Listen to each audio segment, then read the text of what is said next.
Hi, my name's Jeff. I'm the lead pastor here at New Hope. Today we've got an exciting announcement. I've got a good friend, John Norton, here with me, and he's going to be starting a recovery support group. It's going to be starting March 21st, and it'll run every Tuesday from 7 to 8. So if you want to hear a little bit more about it, stick around for a minute here. Well, John, one of the questions I want to ask you is just, I don't know, maybe what inspired you to want to start a group like this?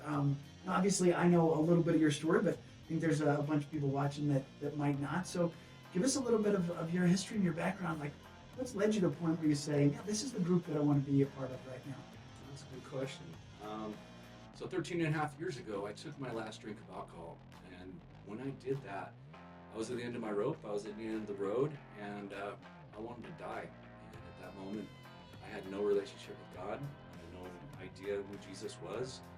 I had some kind of understanding of a higher power, but other than that, I was completely lost. And so right before I was about to take my life, I called out to God and I said, I don't know who you are, I don't know what you are, I don't know where you are, but if you don't do something, I'm going to be at the gates of hell or standing in front of you, so I need help now.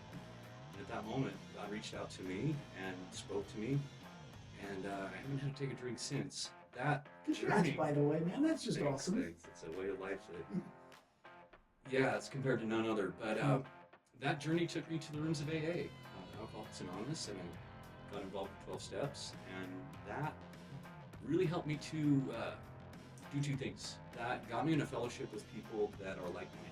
So people just like me that need help. They need to talk, but they need somebody to identify with.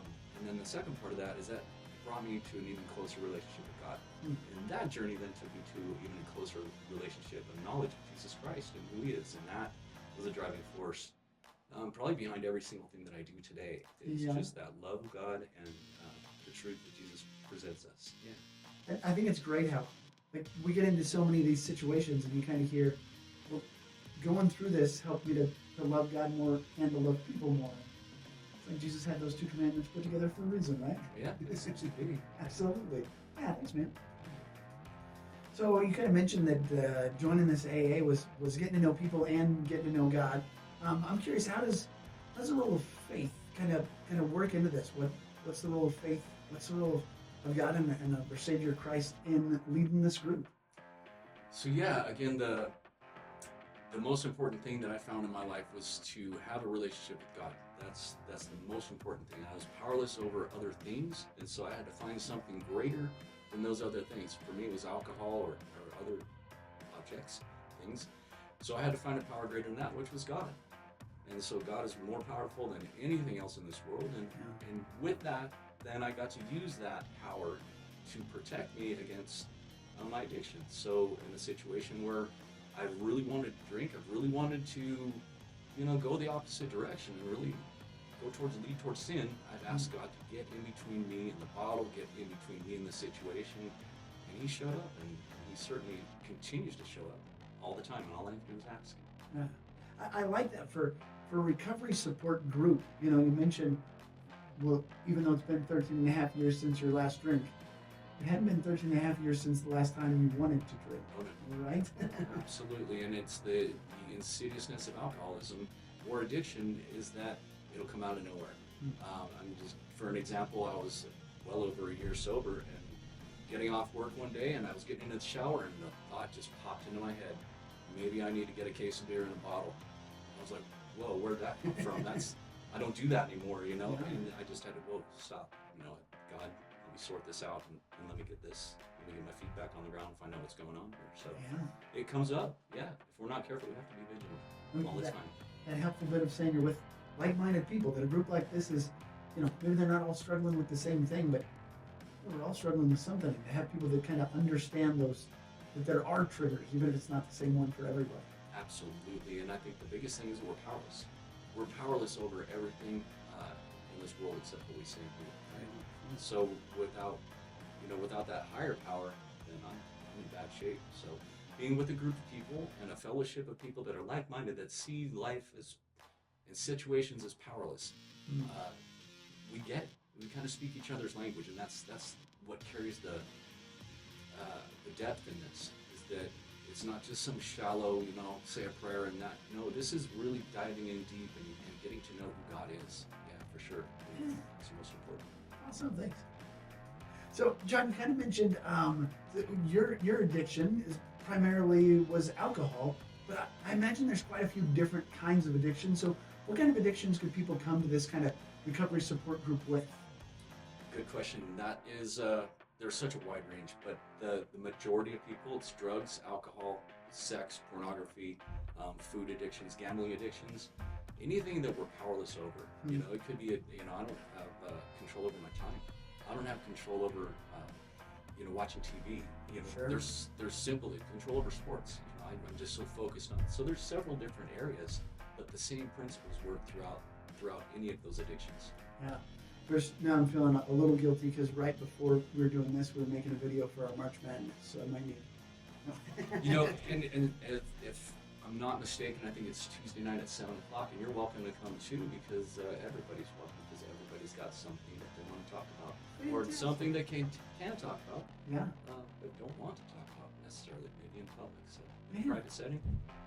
So, kind of speaking of like everybody's invited and you can come kind of regardless of what the addictions are, like what kind of support could I expect if I was coming to a group like this, right? Like I show up and I say, I've got this problem, but what are the other people there gonna do, or how does the group kind of work that way? I think based loosely on what a 12-step meeting would be like, is there's a topic that's brought up, several different areas, and it's going to focus around God and powerlessness. So what can people expect would be to have the support and a safe place to be able to express themselves openly and honestly without being judged. That's probably the most important thing I can say about that. Yeah, I think that not being judged thing, boy, it's so underestimated how powerful it is to be in a room with people where you say, man, like, this isn't a competition to see who's the best or who's the worst, right? It's just like, we've all got stuff and the problem is the same.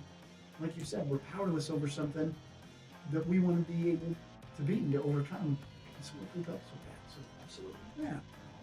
So one of the questions, maybe following up on what kind of support you get, is I guess I'm a little curious, like what's a little bit of the balance between kind of the spiritual aspect or the practical aspect of the group and the recovery? Like, where's it going to focus on more, or how do you strike that right balance? The balance that is there is not a balance. It's an imbalance. The actual weight of everything goes back to God and having that powerlessness. So God is the strength and we are the weak. We all have problems, but the answer is found in the scriptures. It's found in other resources that are God inspired. So it's God, really.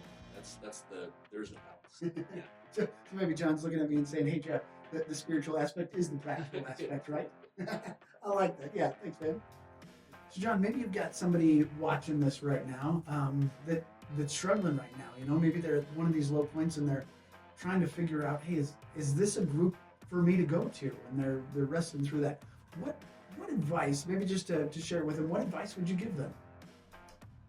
That's a good question. I don't have any advice. I have just suggestions, and the suggestions that were given to me is keep showing up. Keep trying. Don't give up. Don't stop. So the suggestion that I would have is just show up and check it out. Come talk to us. Come show up for a meeting and see what you think. Get a feel for it. If you don't like it, you can leave anytime you want. There's no contract to sign. There's no commitment. We just want you to be a part of. So the suggestion is just try. And break past that comfort zone for just a moment. And then, the miracles will start happening eventually. Well, thanks, John. I really appreciate you coming in with us today, sharing a little bit of your heart.